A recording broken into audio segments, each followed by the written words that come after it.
J'ai compris que l'homme à l'arrière de ma voiture était mort, et qu'il m'avait laissé tout ce qu'il possédait. Et ce n'était que le début. Je me suis mis à penser à quel moment tout avait commencé. Il pleuvait sur Paris, cette pluie grise et lente qui avale les toits, comme un soupir. Ma Honda Civic sentait le café froid et la fatigue. Les essuie-glaces râpaient le pare-brise comme des ongles sur du verre.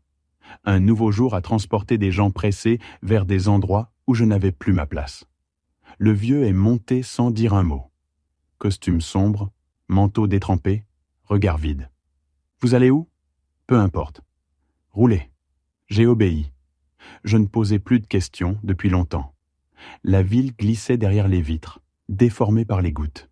Il respirait fort, chaque inspiration comme un effort. Au feu rouge, il a parlé, presque pour lui-même. « Vous avez déjà tout perdu, monsieur ?» J'ai esquissé un sourire. Assez pour savoir qu'on ne recommence jamais vraiment. Il a hoché la tête. Silence. Le genre de silence qui s'installe entre deux hommes qui se reconnaissent sans se connaître. À la radio, une chanson de Barbara. « Dis, quand reviendras-tu » Il a murmuré. Ma femme adorait cette chanson. Il a sorti un petit carnet de sa poche, griffonné quelque chose, lentement, avec des doigts tremblants. Puis, il me l'a tendu. « Tenez, si vous avez le courage, appelez ce numéro demain. Dites-lui que j'ai pris le taxi, je n'ai rien compris. Mais j'ai pris le papier, par habitude, par politesse. » Quand il est sorti, je me suis retourné pour lui souhaiter bonne journée. La portière était ouverte. La pluie tombait sur le siège vide. Il n'était plus là. J'ai cru qu'il s'était éloigné sans que je le voie. J'ai attendu. 5 minutes, 10, personne. Je suis descendu, cherché dans la rue. Rien qu'un parapluie renversé, bloqué dans la rigole. Puis j'ai remarqué le portefeuille sur le siège. Un chèque, mon nom dessus, 20 000 €. Signé Paul Desroches. Je ne connaissais pas de Paul Desroches. Le lendemain, j'ai entendu son nom à la radio. Un industriel respecté, mort dans la nuit d'une crise cardiaque, rue de Lille. Même quartier, même heure. Je suis resté figé dans ma voiture, les doigts serrés autour du papier mouillé qu'il m'avait donné. Sur le coin, l'encre avait coulé, mais je pouvais encore lire « Appelle mon père. Dis-lui que j'ai trouvé enfin quelqu'un de bien. » Je crois que c'est à cet instant que tout a basculé. Pourquoi moi? Pourquoi cet argent? Pourquoi cette phrase? Je ne savais pas encore que cet appel allait me ramener bien plus loin que je ne voulais aller, jusque dans les ruines de ma propre famille. Je n'ai pas dormi cette nuit-là. Le carnet trempait dans une tasse à café vide, comme un petit animal noyé. Le chèque, lui, restait sur la table, plié en deux, presque honteux. 20 000 €. Une somme qui aurait pu réparer 3 mois de dette, mais qui pesait comme une pierre. Le matin, j'ai roulé sans destination. J'avais l'impression d'être suivi, mais ce n'était que mon reflet dans les vitrines. À chaque feu rouge, je revoyais son visage. Ses yeux, surtout. Un regard de quelqu'un qui s'excusait de mourir. Vers 11 heures, je me suis garé près du pont de l'Alma. J'ai pris mon téléphone. Le papier disait « Appelle mon père ». Sous le numéro, il y avait un nom griffonné à moitié effacé. Henri Desroches. J'ai composé. Une voix de femme a répondu. « Allô ? Bonjour, je cherche Monsieur Desroches. » Silence. Qu'il demande ? Antoine. Antoine Lemaire.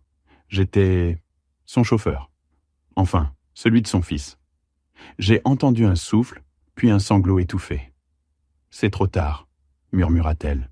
« Vous êtes au courant ? » ?»« Oui. Je voulais juste transmettre un message.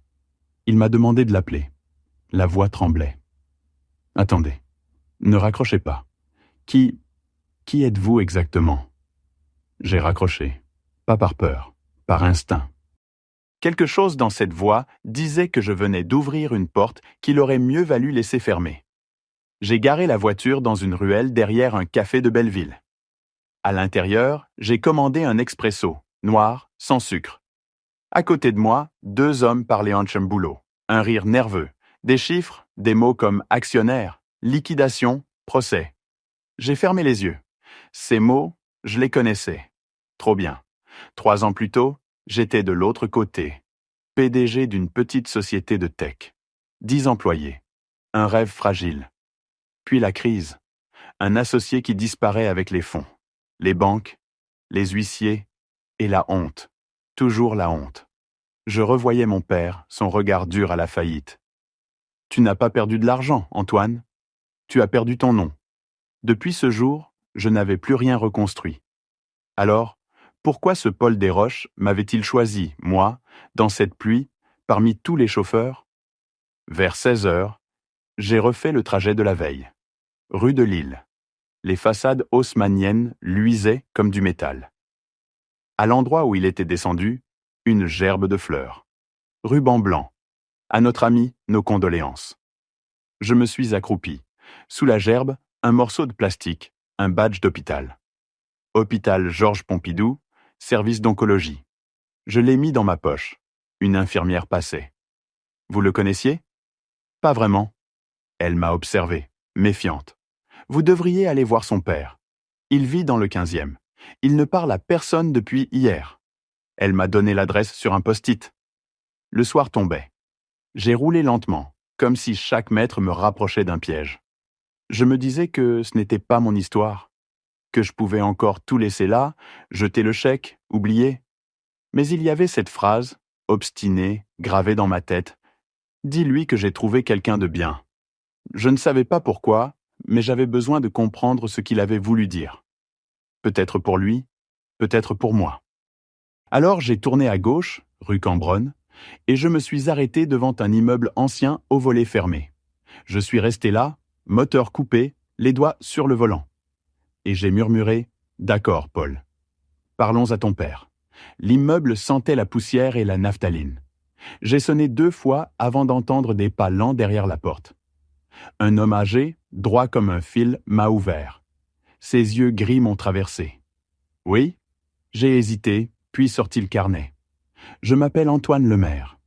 J'étais le chauffeur de votre fils hier. » Il a pâli, a serré la poignée. « Entrez. » L'appartement semblait figé depuis 30 ans.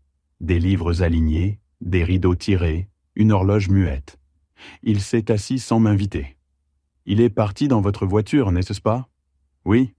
Il m'a demandé de l'emmener sans destination. Il a parlé un peu, puis il a disparu. » L'homme m'a regardé longtemps, sans ciller. « Disparu ? » La portière ouverte, la pluie. Et il m'a laissé ça. J'ai sorti le chèque et le papier. Ses doigts ont tremblé, mais sa voix est restée dure. « Il vous a donné de l'argent ?» J'ai haussé les épaules. « Je n'en veux pas. Je veux juste comprendre pourquoi. » Il a détourné le regard. Mon fils était malade, très malade, et seul. Silence. On entendait les voitures dehors, étouffées par les vitres. Il vous a dit quelque chose d'autre ? Une phrase, que je devais vous appeler, et qu'il avait trouvé quelqu'un de bien. Le vieil homme s'est levé, lentement, et a marché jusqu'à une bibliothèque. Il a sorti une photo encadrée. Paul y souriait, plus jeune, avec un homme d'une 40aine d'années à ses côtés. C'était moi. Je suis resté figé. Même coupe, même regard. Mais ce n'était pas moi. Qui est-ce ? Vous ne savez pas ? Répondit-il. C'est mon fils. Et à 20 ans, il ressemblait exactement à vous. Quelque chose s'est resserré dans ma poitrine. Une peur froide. J'ai voulu rire, dire que c'était absurde. Mais l'image me tenait prisonnier. Le vieil homme a repris. Il a toujours eu un rapport compliqué avec moi. Je l'ai poussé, trop fort peut-être. Et quand sa société a coulé, il a tout quitté. Je me suis levé. Sa société ? Oui, une start-up. Il disait que c'était sa revanche. Un frisson. Moi aussi, j'avais créé une start-up, et elle s'était effondrée de la même manière. J'ai senti quelque chose bouger à l'intérieur. Pas de la peur, pas encore de la colère, mais un début de vertige. Et une idée folle. Et si Paul avait connu mon histoire avant de monter dans ma voiture ? En sortant de l'immeuble, j'ai pris une grande bouffée d'air froid. Le ciel de Paris s'assombrissait. Je me suis arrêté au coin de la rue et ouvert mon téléphone, tapé Paul Desroches plus start-up. Les résultats sont apparus aussitôt. Nom de la société, Lemaire Tech. Mon nom, j'ai relu 3 fois. Lemaire Tech. Fondé en 2016, liquidé en 2019. Je n'avais jamais entendu parler d'eux. Et pourtant, Tout concordait. Les dates, les lieux, même le secteur. Un hasard? Non, trop précis. Quelqu'un jouait avec les reflets. Le soir, j'ai revu le chèque. J'ai pensé à le déchirer. Mais une autre idée s'est glissée dans ma tête. Si cet argent était un message? Alors j'ai décidé de faire un test. J'ai appelé la voix de la veille, la femme qui avait répondu au téléphone. Madame Desroches, c'est encore moi. J'ai réfléchi. Paul m'a confié quelque chose avant de mourir. Un silence nerveux. Quoi donc? Je n'ai rien répondu. J'ai simplement laissé flotter l'idée. Si quelqu'un voulait me manipuler, autant lui donner une raison de parler. Disons, un dossier, des documents. La respiration de la femme s'est accélérée. Où êtes-vous? J'ai souri, presque malgré moi, à l'endroit où tout a commencé. Et j'ai raccroché. Pour la première fois depuis longtemps, je ne me sentais plus victime. Quelque chose venait de se renverser. La femme m'avait donné rendez-vous dans un café du 15e. Le Castor Bleu. Un nom trop tranquille pour une rencontre pareille. J'y suis allé sans réfléchir, juste avec le carnet et le chèque dans la poche intérieure de ma veste. Il pleuvait encore. Toujours cette pluie d'octobre, fine et insistante, qui colle à la peau comme un reproche. En entrant, j'ai tout de suite reconnu la voix. Assise près de la vitre, manteau beige, chignon défait, les yeux rougis mais durs. Elle m'a regardé comme on regarde un coupable. Vous n'auriez pas dû appeler. J'ai posé le carnet sur la table. Vous non plus. Un serveur a posé 2 cafés. Elle n'y a pas touché. Vous croyez que Paul vous a choisi au hasard? J'en sais rien. Peut-être. Elle a souri, un sourire qui ne montait pas aux yeux. Vous lui ressemblez trop. C'est presque indécent. J'ai voulu parler, mais elle a ouvert son sac et sorti un dossier. Le Maire Tech. C'était votre société, n'est-ce pas? Mon cœur s'est arrêté une seconde. Comment vous savez ça? Parce que c'était aussi la sienne. Elle a ouvert la chemise. Des documents, des relevés, un logo. Le Maire Tech Group, Joint Venture 2017. Et une signature. La mienne. Non, pas la mienne. Une imitation parfaite. J'ai senti ma gorge se serrer. C'est quoi ça? Une société écran, montée par Paul pour détourner des fonds de la vôtre. Vous étiez son modèle, Antoine. Il a tout appris de vous, sans que vous le sachiez. Il voulait être vous. Et quand tout s'est effondré, il a tout perdu. Vous, votre nom, sa vie. Elle a levé les yeux. Vous avez été son fantôme avant même de le rencontrer. Je me suis levé brusquement. La salle tournait. C'est faux. Vous inventez ça pourquoi? Les gens autour commençaient à regarder. Un serveur s'est approché. Ça va, monsieur? Oui. Non. Laissez. Elle a posé sa main sur le dossier. Ne jouez pas les innocents. Paul vous a retrouvé. Il savait que vous conduisiez. Il a voulu vous rendre ce qu'il vous avait pris. Ce chèque, c'est son pardon. J'ai secoué la tête. Non. Non, je n'ai jamais eu de lien avec lui. Elle a glissé le dossier vers moi. Dans ce cas, ouvrez-le. Je l'ai fait. À l'intérieur, une photo en noir et blanc. 2 enfants. Un plus jeune, brun, l'autre blond, un peu plus grand. Au dos, Antoine et Paul, été 1988. Je suis resté pétrifié. Ma mère, leur jardin, mon ballon rouge. Tout s'est effondré d'un coup. Les murs, le café, ma respiration. Je suis sorti sans un mot. Dehors, le ciel s'était noirci. La pluie se mêlait à la sueur sur mon front. Je me suis regardé dans la vitrine d'une boutique fermée. Mon reflet tremblait. Puis le verre s'est fendu, une fissure nette traversant mon visage comme une cicatrice. J'ai frappé du poing. 1 fois, 2 fois. Le verre a cédé. Une alarme a hurlé. Les passants se sont retournés. Un policier a crié. Je me suis retrouvé menotté, les mains sanglantes, sans comprendre comment. Et dans le chaos, je n'entendais plus que sa voix, dans ma tête. Vous lui ressemblez trop. Cette nuit-là, j'ai dormi au poste. Pas d'avocat, pas de téléphone, juste la lumière blanche au plafond, et l'idée folle que peut-être tout ça n'était pas un hasard. Si Paul était mon frère, pourquoi personne ne m'avait rien dit? Et pourquoi lui, avant de mourir, m'avait choisi moi pour boucler l'histoire? J'ai fermé les yeux. L'ampoule clignotait. et dans ce battement de lumière, j'ai vu le visage de mon père. Je n'ai plus su si c'était un souvenir ou un cauchemar. On m'a relâché au petit matin, sans explication, sans excuse. Juste un mot d'un policier. On a vérifié. Vous n'avez rien brisé. Le magasin était abandonné depuis des années. J'ai marché jusqu'à la Seine. L'air sentait le fer et la pluie. J'avais les mains engourdies, des pansements sur les phalanges et dans la tête, une seule idée, retrouver la vérité. Je n'étais plus en colère, ni triste. J'étais vide. Mais ce vide-là, c'était de l'espace. J'ai sorti le carnet de Paul, encore humide. Entre 2 pages, un nom. Cabinet Morel, notaire. Adresse dans le 16e. Je m'y suis rendu. L'assistante m'a dévisagé comme on observe un revenant. Vous êtes... Monsieur le maire ? Oui. Un instant. Quelques minutes plus tard, un homme en costume est sorti de son bureau.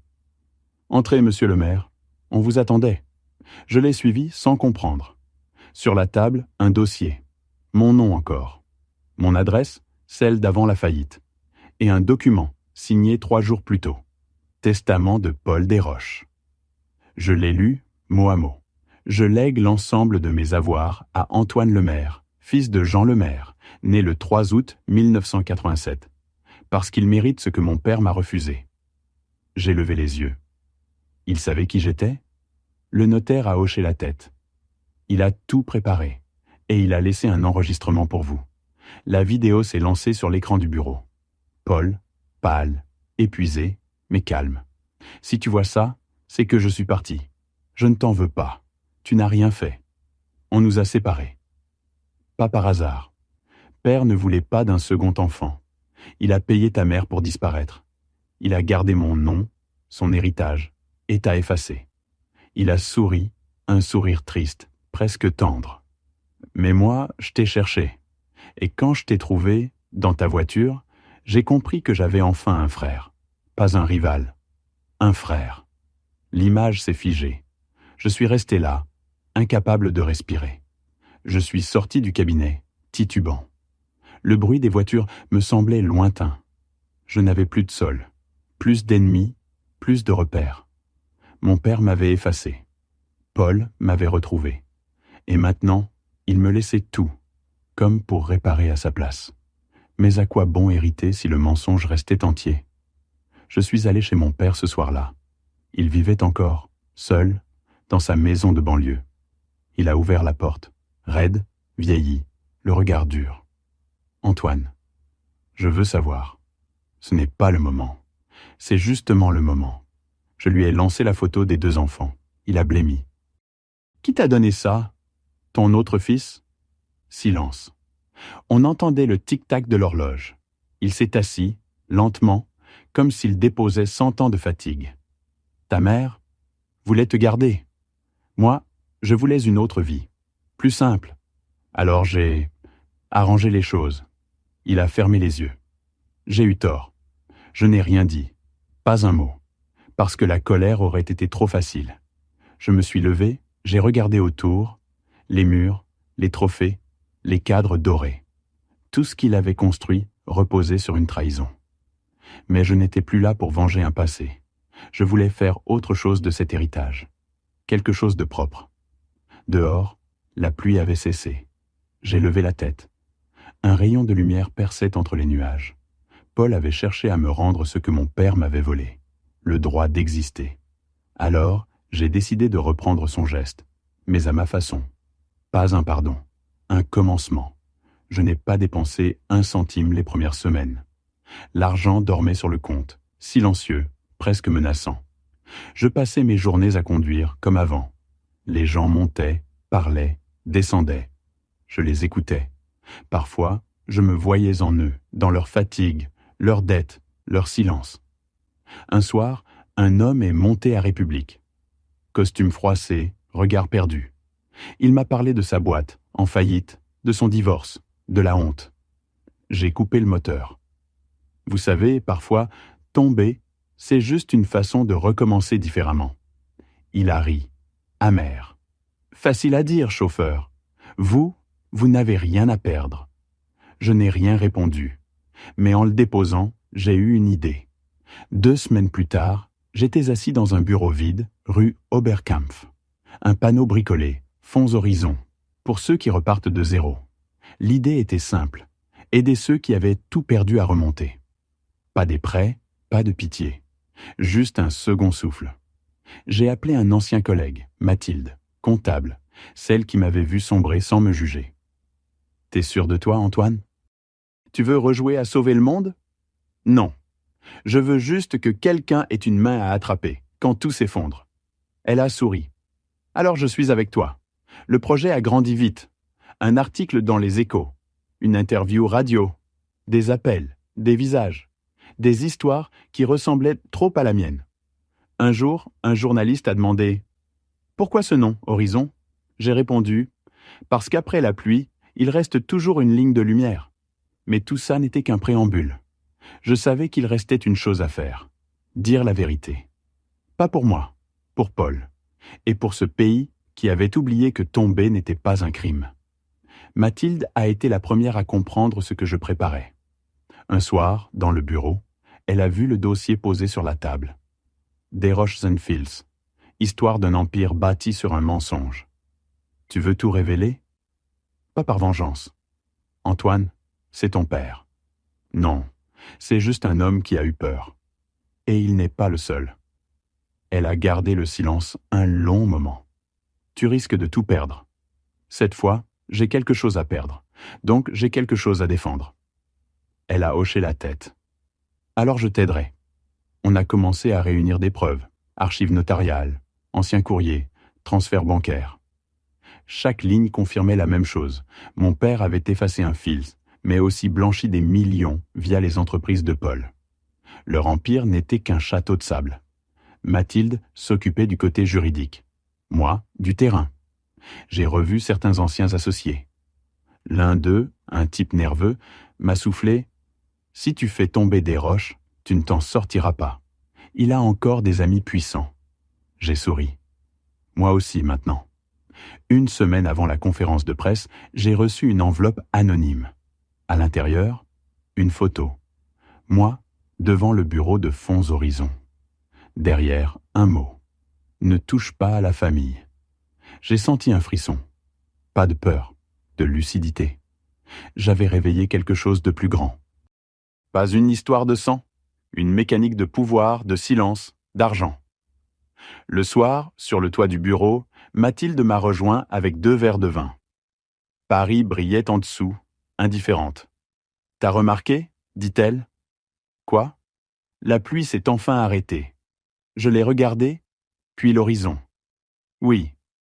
Mais le vrai orage, lui, n'a pas encore commencé. La salle de conférence sentait le café tiède et la peur. Des micros, des caméras, des journalistes serrés, avides de sang neuf. J'avais la gorge sèche, les paumes moites, mais mon regard restait fixe. Je savais pourquoi j'étais là. Mathilde, à côté, me fit un signe. Le logo du Fonds Horizon brillait derrière nous, sobre, bleu acier. « Vous êtes prêts ? » « Non, mais on y va quand même. » Les flashs ont commencé dès que j'ai pris le micro. Je m'appelle Antoine Lemaire. Un murmure, des têtes qui se lèvent. Je ne suis pas un héros. Je suis un accident, un oubli, un mensonge, un silence. Puis j'ai sorti un dossier. Voici l'histoire d'un homme qui a bâti un empire en effaçant un de ses fils, et d'un autre qui a décidé de ne plus se taire. Les caméras se sont braquées. Les journalistes notaient, les doigts fébriles. Je n'ai pas cité le nom tout de suite. Je voulais qu'ils sentent d'abord le poids du secret. Puis j'ai prononcé « Henri Desroches, mon père ». Un brouhaha a explosé.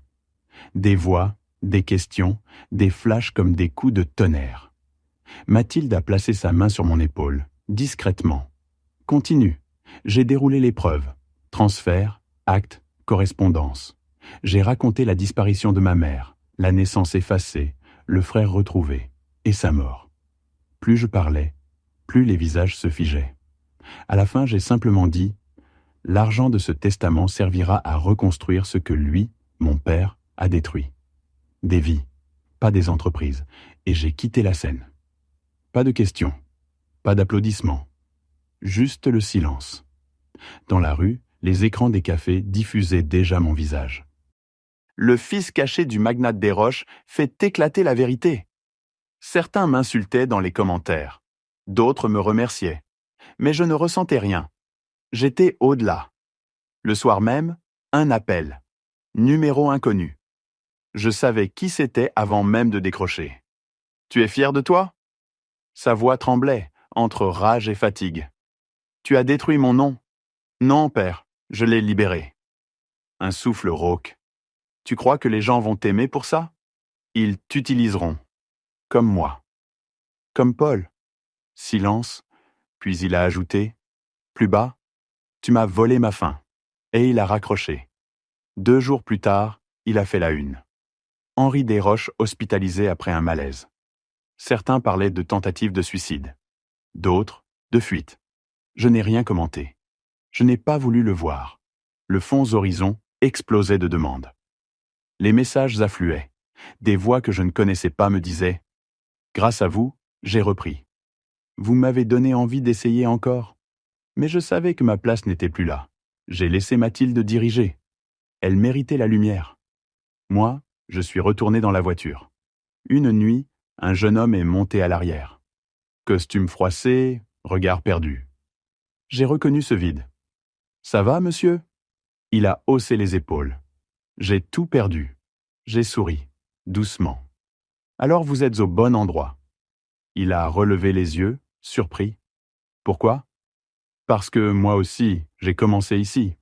Je l'ai déposé près de la Seine. » Avant de partir, il a laissé un billet sur le siège. 20 €. 9 de trop. Sur le papier, une note griffonnée. Merci pour le silence.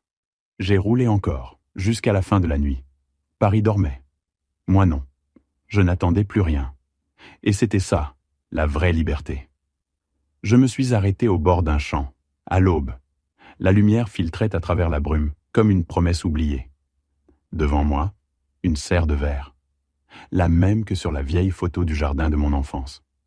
Je l'ai reconstruite ici, avec mes mains, mes erreurs, mes morts. Dedans, rien d'exotique. Juste des tomates, des herbes, des fleurs simples. Tout ce qui pousse lentement, mais sûrement. J'ai posé la main sur la vitre. Mon reflet s'est superposé à celui de Paul, dans ma mémoire. 2 visages. Un seul souffle. Au loin, une voiture passait. J'ai souri. Pas de retour en arrière. Seulement la lumière et le bruit doux du vent dans les feuilles.